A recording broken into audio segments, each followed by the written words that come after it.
এখানে বাংলার নিজস্ব নাম আমার বাঙালির ভাইরে কবি কীর্তন বাউলেতে আমাদের লোক শিক্ষা পায় সমাজেতে বাবা ভাই কবির মান হয়েছে কারণ আগেকার দিনে এই কবি গান এতে ছিল না ভাই ভাবে প্রধান এদের এই কবি গান আগে হতো তার পুকুরের ধারে আমার মামা ছিল গান শুনতে পেত না সে ধারে কিন্তু বর্তমানে হাইডেনদের এই যে কবির গান আমার বাংলাদেশে পেয়ে থাকে কত যে সম্মান যেমন সরোবরে দেখতে ভালো ফুটতে মতো ফুল আরে তার উপরে অধিক ভালো বলতে যদি বলে সন্ধ্যা বেলায় দেখতে ভালো হাওয়া ওই ফুল আর ওই ঠোকরার মাথায় দেখতে ভালো কোনটা কোনটা চুল বাজে বুড়োর হাতে দেখতে ভালো থাকে একটা লাঠি আর ওই বাসর ঘরে দেখতে ভালো আমাদের ঘরে সবার আসবাবপত্র আর ওই মাঠের শোভা ধান আমার মায়ের করে সন্তান শোভা প্রতিবার ওই চান এই যে সৌজামিনীর জলে যেমন নক্ষত্র উজ্জ্বল বাবা চাষির ঘরে শোভা পাই এই যে তেমনি ধারা কবি গানে শোভা পাই রে ভাই আমার বিষয় আর বস্তু মধ্যে দুটি জিনিস চাই বিষয় ছাড়া হয় না কবি জানেন মহাজন আজ বিষয় নিয়ে আলোচনা চলিবে হবে বিষয় নিয়ে ভাই আলোচনা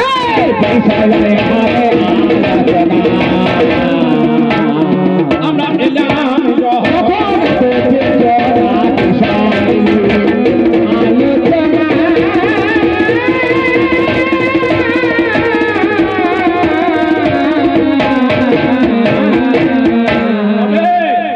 এই কবি গান শুনতে কেমন মজা জানেন কেমন মজা যেমন ডালের মজা তলে কীর্তনের মজা খোলে মেয়ে আর কবির মজা বলে মেয়ে মানুষের মজা হয় মায়ের বাড়ি গেলে আর ছোট ছোট ছেলের মজা হয় স্কুল বন্ধ সত্যি বল ডালের মজা তলে ডাল যদি তলাকে যান তবে মজা পুরো পাবেন আর প্রথম ব্যাচে ডাল পাবেন না কেবল ডেলির ঝোল পাবেন তাহলে ডালের মজা তলে কবির মজা বলে কবি গান শুনে যদি বল গান না শুনে মজা লাগবে না আর কীর্তনের মজা খোলে কীর্তন গানে যদি কিছু ভালো খুলে থাকে তাহলে সেই কীর্তন গান শুনতে খুব মজা লাগে আর মেয়ে মানুষের মজা হয় মায়ের বাড়ি গেলে মেয়ে মানুষ যদি মায়ের বাড়ি যাবার নাম শুনে দেখবেন ছটায় যদি বাস হয় 5টা থেকে বাস স্ট্যান্ডে বসে থাকবে আর ছোট ছোট ছেলের মজা হয় স্কুল বন্ধ হলে ছোট ছেলে ছেলে স্কুলে ছুটি থাকে তাহলে কাল আমাদের ছুটি ওরে তেমনি ধারা কবি গানে মহবে ধীরে না না ধীরে না না না না জানিলাম না আসবে আরে ধীরে না না না ধীরে না ধীরে না না হয়ে যাবে ভগবান নামে ধীরে না ধীরে না না না না না আরে এসেছি কালীর মন্দিরে আরে ধীরে না ধীরে না ধীরে না ভগবানের ভক্তে ধীরে না ধীরে না না না না না না হবে এই তো হবে আয়ো ধীরে না ধীরে না ধীরে না ধীরে না না ভক্ত এসে মনে হচ্ছে ভক্ত নয় এ মনে হচ্ছে আমার বিপক্ষ মনে হয় ডাকাতের মতো ব্যবহার করতে মনে হচ্ছে যেন ভগবান চুরি করেছে চোর ধরে বলছে আমি যখন গর্ভে ছিলাম তুমি মন্ত্র দিয়েছিলে 16 নাম 32 অক্ষর আর 2000 মানে 21600 2160 আরে তো নাম্বার হচ্ছে না তো 9টা নাম্বার হয়ে যাচ্ছে হ্যাঁ 16 নাম 32 163 মানে 4টে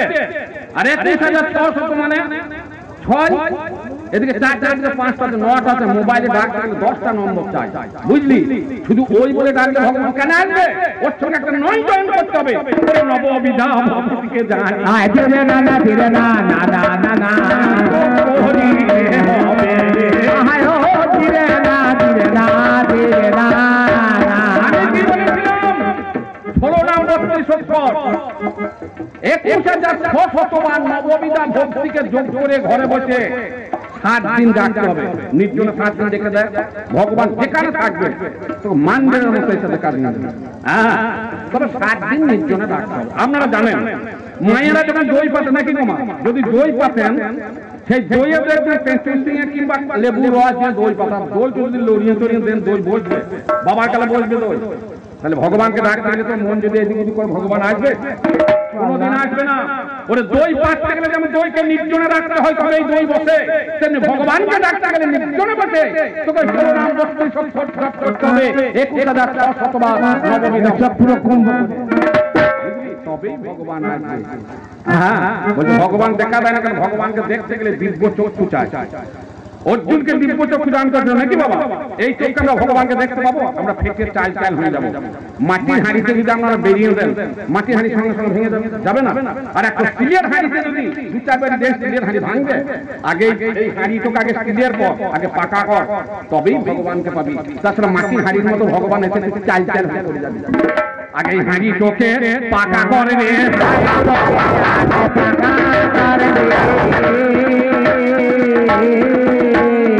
তবেই তো ভক্ত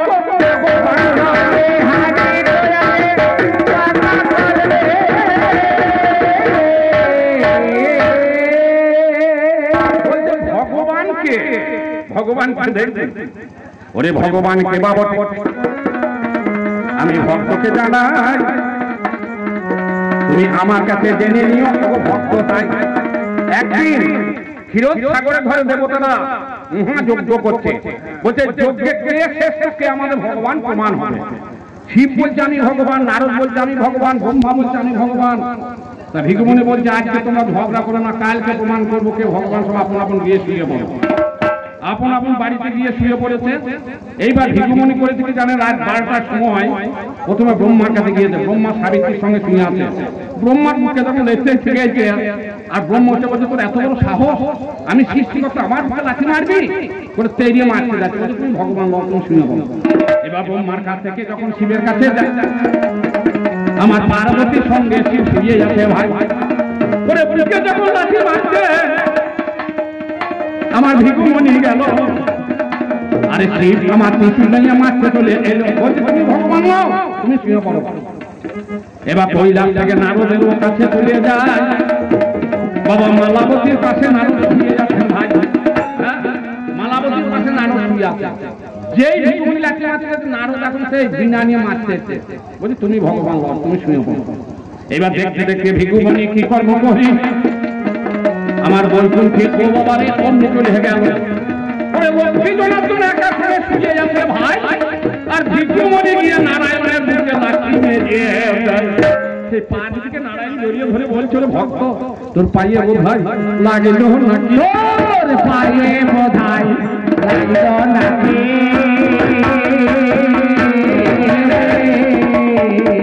আমার পাশার বুকে মারলি লাঠি, পায়ের বোধহয় আমার পাশার বুকে মারলি লাঠি, পায়ে বোধহয় লাগলো নাকি।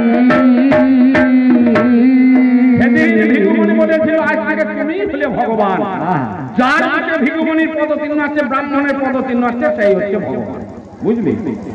আর ভগবান কি খায় জানি? ভগবান মানে পিস খায় না, ফেঁচা খায় না, মাথা খেতে ভালোবাসে। মাথা কি মাছের মাথা খায়?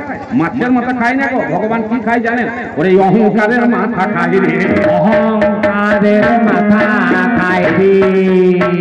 দেখেন তার মনে অহংকার ঢুকেছে, জানতে হবে তারই কত হারি গোবিন্দ। অহংকার ভগবান কোনদিন সহ্য করতে পারে না, গোবিন্দ সব সহ্য করতে পারে। ওরে অহংকার সে সহ্য করে না, অহংকার সে জনা সহ্য করে না।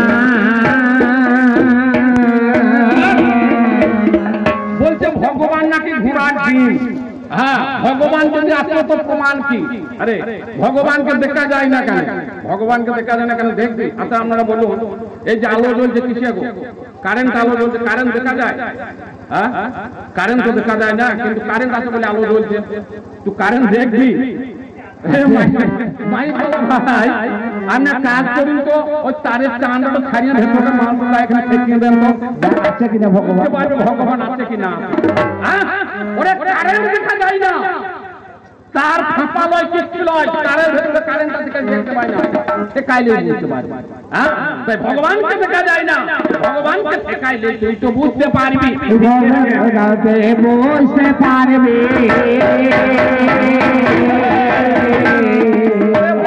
ভগবান হচ্ছে কারেন্টের মতন ব্যাপার, তাকে দেখা যায় না, শোনা যায় না। কিন্তু কারেন্ট নাহি থাকলে আলো জ্বলবে না, মাইক বাজবে না। আমি জানাই কথা বলি, তাহলে ভগবানকে দেখা যায় না। ভগবান না থাকলে ওরে বিশ্ব দুনিয়া চলতে পারে না, জানাই কথা। ভগবান সব করেছে, ভগবান ছাড়া এক পাত না পা ফেলাবার ক্ষমতা নাই। তোমার দেহ চালাইছে কে? এটাও ভগবান চালাইছে। আমরা বলছি আমি কে? আজ কিন্তু আমরা দেখতে পেয়েছি। তুমি যে রঞ্জিত শাহ, তুমি রঞ্জিত শাহ তো তুমি জানো? তুমি নিজে রঞ্জিত শাহ বটো? এই দেহটা রঞ্জিত শাহ বটে? আমার দেহ তো নির্মল মন্ডল বটে নয়? তাহলে দেখুন আমি কে সেইটাই তো আমরা জানতে পারি না, তাহলে সেইটাই তো ভগবান। আমি কে দেখতে পাবো, ভগবানকে দেখতে পাবে। কারণ কি জানেন, এক ভদ্রলোকের দুটি ছেলে, একটা ছেলে আসানসোলে চাকরি করার একটা বাড়িতে আছে। তা হঠাৎ করে বাবা তোর হয়ে মারা গিয়েছে। ছোট ছেলে ফোন করছে, দাদা তুমি তাড়াতাড়ি বাড়ি এসো, বাবা নাই, বাবা চলে গেল। সে এখন ছুটি নিয়ে বাড়ি এসে তো বাবা তখন মাটিতে পড়ে আছে। দড়িওর মা জড়িয়ে ধরে বলছে, ওরে বড় খোকা, তো বাবা নাই, তো বাবা চলে গেল রে। ভাই গিয়ে বলছে, দাদা আমাদের বাবা চলে গেল। দাদা বলছে কি বলছি, বাবা মাটিতে শুনে আসে, বলছে বাবা চলে গেল। তাহলে বলুন, বাবা পড়ে আসে, বলছে বাবা চলে গেল। সে বাবাকে সেইটা আমরা কেউ দেখতে পাই না। আমি কে? আমি নির্মল মন্ডল কোনটা আমরা কেউ দেখতে পাই না। তাহলে আমি নির্মল মন্ডল দেখতে পাই না, আমি কি নির্মল মন্ডল নয়? তাহলে ভগবান হলো তেমনি জিনিস। একটু ভেবে দেখা যায়, পরে ভগবানকে দেখতে গেলে আত্মতত্ত্বের সাধনা করতে হবে, তখন নিজের আত্মাকে দেখতে পাবে। ভগবানকে ছবি দেখা আগে আত্মতত্ত্বের সাধনা করো, আগে আত্মতত্ত্বের সাধনা করো।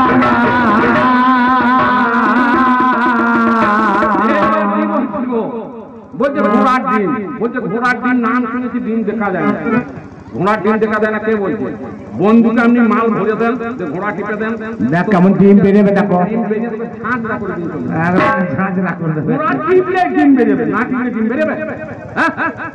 ওরে ঘোড়া টিপলে ডিম বেরিয়ে হবে। ঘোড়া টিপলে, ঘোড়া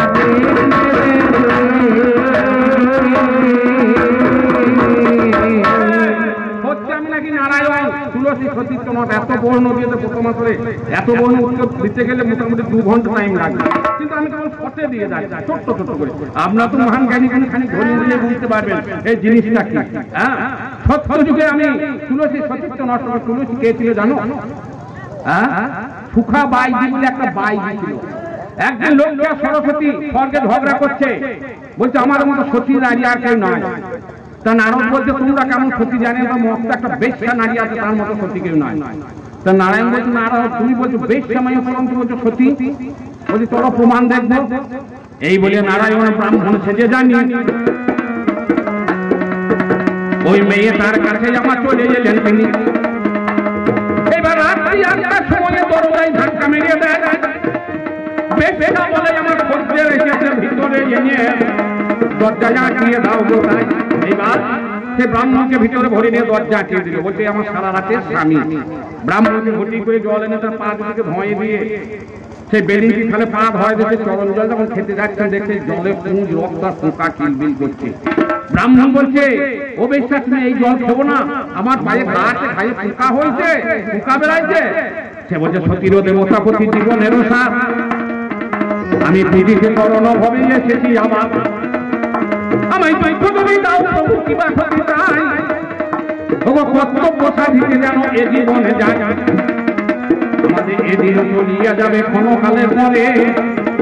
আর এই রবে মাত্র কর্মফলে চিরদিনের পরে। সতী নারী প্রতি দেবতা, প্রতি কানা হোক, ঘোড়া হোক, পুষ্ট হোক, প্রতি সীমাই সে সতী নারীর ধর্ম। বাবা 3 ঢোক জল খেয়ে সেই রমণী করল কি, রান্না টান্না করে সে স্বামীকে খেতে দিয়ে আসন পেতে ভোজনের থালা নামিয়ে দিল। খেতে খেতে এক মুঠো প্রসাদ রেখতে বললো, সেই প্রসাদ রেখেছে। প্রসাদ যখন খেতে যাচ্ছে, প্রসাদ ও পোকা। বলছে আমার মাথাতে ঘা আছে, পাগড়ি বাঁধার যেন ফাঁক থেকে ভাতে পোকা পড়া তুমি খেবো না। বলছে সতী নারী প্রতি সেবাই শ্রেষ্ঠ ধর্ম, পোকা থাকলেও খাবে। এই বলে সেই প্রসাদ খেয়েছে। রাত্রি 12টার সময়ে সেই স্বামী তার মারা গিয়েছে। তখন সেই নারী করল কি, শ্মশানে নিয়ে গিয়ে পোড়াইতে গেল। বলছে সতী নারী আমি তুমি সহমিতা হবো। শ্মশান চিন্তায় একদিন যখন সহমিতা হতে গেল, তখন সংসদ কথা বলা মনে দাঁড়াইলো। বলছে তোমার মতো সতী নারী জগতে একটাও নাই। তোমাকে আমি বধ দিচ্ছি, এই জন্মে তোমার সঙ্গে মিলন হবে না। আগত জন্মে তুমি হবে সংখ্যায় স্ত্রী তুলসী, আর আমি নারায়ণ তোমার সতীত্ব নষ্ট করে তোমার দেহ থেকে হবে গণ্ডকী নদী, আর চুল থেকে হবে তুলসী বৃক্ষ, আর সংখ্যা সুরে মুন্ড থেকে হবে কাঞ্চনজনক শঙ্খ, আর আমি হব শালগ্রাম শিলা। ওই তুলসী গণ্ডকী নদীর জল কাঞ্চনজনক শঙ্খ বাজিয়ে যে শিলার পুজো করবে, জন্ম জন্মান্তরে মুক্তি হবে। তাহলে বলুন, আমি সতীত্ব কাহার নষ্ট করি না, সতীত্ব কাহার নষ্ট করি না।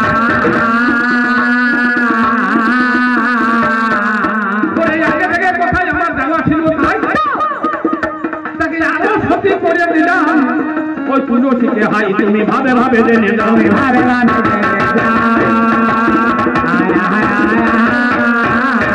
আমি তোমার কাছে জানাই যাচ্ছি তবে ভাবে ভাবে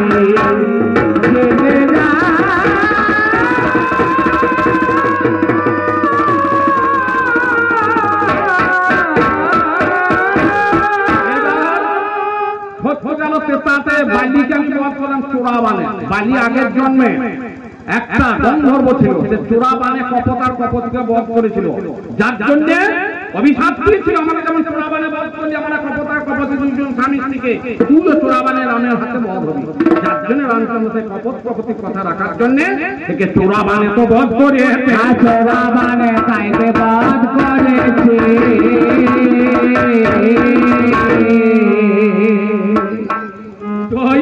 আজকে এসে আমাকে 20 টাকা দিয়েছে, বলছি ঠাকুর তুমি যেন তার মনের মধ্যে উদয় হয়ে তুমি যেন তাকে চির উদয় করে রেখো, যেন ভালোবাসা তার মনে থাকে, ভালোবাসা যেন মনে থাকে। সেটা গেল দা পরে আমি নাকি লম্পট, আমি একটা মেয়েকে কথা দিয়ে আসি নাই, বাচ্চুরি হারিয়ে গিয়ে বলিয়ে রাধার কুঞ্জে যখন এসে যখন বলছে, ওই ছুঁয়ো না বন্ধু, ও এখানে থাকে, ছুঁয়ো না বন্ধু, এখানে থাকো,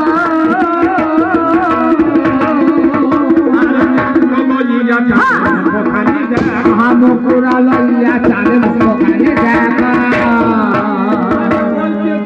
ছুঁয়ো না বন্ধু, ওইখানে থাকো, মুকুরও লইয়া চান মুখখানে দেখো। মুকুর মানে হচ্ছে আয়না, আয়না নিয়ে তোমার চান মুখ রাখবে দেখো। বলছে তোমার নয়নের কাজল নয়নে লেগে, নয়নের কাজল আইরে কালোর উপরে কালো, কালোর উপরে কালো,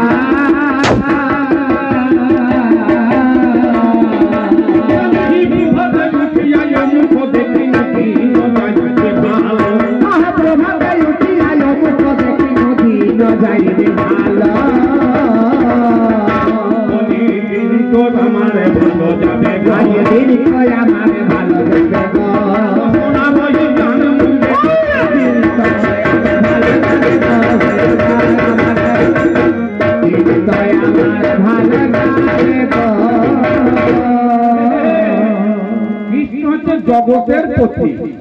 আমি যখন আসছিলাম রাধা কুঞ্জে আসছি, চন্দা বলে আমাকে ধরে ফেলেছে, বলছে এই পথে নীতি করো গতাগতি, নুপুরের ধ্বনি পাইয়ে, আজ রজনী বঞ্চিবে তুমি প্রভাতে যাবে সেটাই। তেমন করুন একটা ভক্ত যদি ধরিয়ে ফেলে, তাহলে সেই ভক্তকে ছাড়িয়ে দিয়ে আমার আসার ক্ষমতা নাই। আমি কত কি বলেছিলাম, তবু ভক্ত বলছে আমি তোমাকে আজ ছাড়বো না। সেই ভক্তের কথাই আমি তার কাছে, রাধারাজ আমাকে চিনতে পারে নাই, মান করে বসেছিল, তারপর আমি চলে গেলে তখন বুঝেছি। আমি যখন চলে গেলাম তখন রাধারানী কাঁদছে, আর সে তখন কেঁদে কেঁদে একটা চিঠি দিচ্ছে, বলছে ওরে বায়স অজারবে তনু মন জগ জগ, আরে বায়স অজারবে কি বায়স অজারবে তনু মন জগ জগ, আমি বিরাট নয় দেহ গান গো, আর বিরাট নয় দেহ গান গো, বিরাট নয় দেহ গান। বায়স শব্দ কি গো? বায়স শব্দ যে কাক, আর অজামান হচ্ছে ছাগল। রাধারানী কাঁদছে, বলছে বায়সের ডাক কি গো কা, আর ছাগলের ডাক কি মে, বলছে কামে অঙ্গ আমার জড়ো জড়ো, বিরাট অনুরোধ হতেন, বিরাট রাজার ছেলের নাম হচ্ছে উত্তর, বলছে আমাকে উত্তর দানে সুখী করো, উত্তরে দানে সুখী করো, উত্তরে দানে সুখী উত্তর জানে সখী পারা। বলছে পাঁচহি পঞ্চগুণ সিন্ধুতে বিন্দু গুণ তাহে তিথি হয়ে নিল শ্যাম এত